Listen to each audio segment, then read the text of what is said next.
Remember what they told you in driver's ed? A good driving record means lower car insurance rates. But a new study claims insurers often charge safe drivers more than those who've been in accidents. Bob Hunter is director of insurance for the Consumer Federation of America, which conducted this story. Bob, good morning.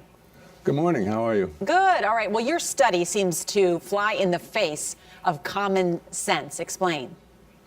Well, we've been studying low-income America and the trouble of affording car insurance, and one of the reasons we started looking at it is how do they price? And we were finding that low-income people with low-income jobs and less education were being charged more than even people with auto accidents that have higher income jobs and more education.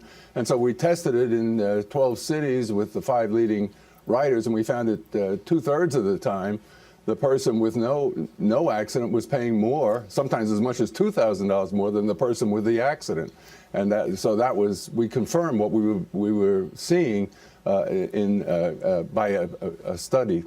And did you do the test, Bob? We did. We actually went on the websites of the 5 leading companies in 12 cities.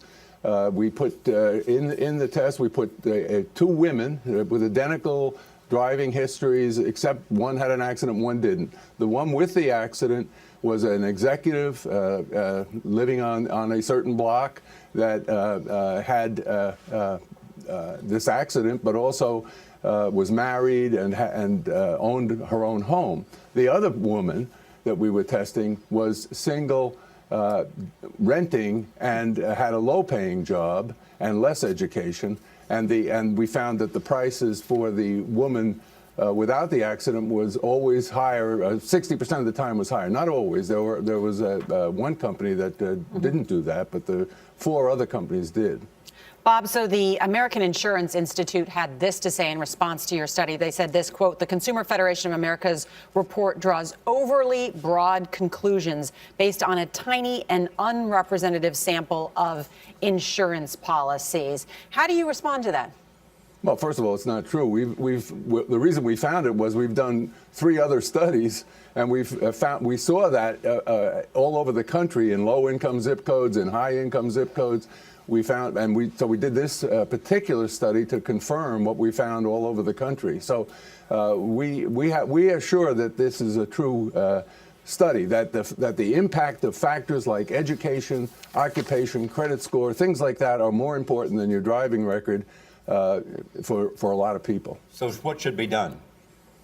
Well, we've asked, we're particularly concerned about low-income people who are having difficulty affording what the state requires them to purchase. And we're pointing to California that has a low-income plan. If you're a good driver in California with low income, you can get a very low price. The highest price in that particular plan is $350 in Los Angeles. We're asking the other states to look and see what are your low-income people paying? Are they paying too much because of these factors that the American public has rejected as in research we did as unfair? These unfair non-driving factors are driving up the rates more than accidents and tickets. Are these rates unaffordable, and is that why up to 1/3 of the lower income Americans have no insurance? Thanks, Bob.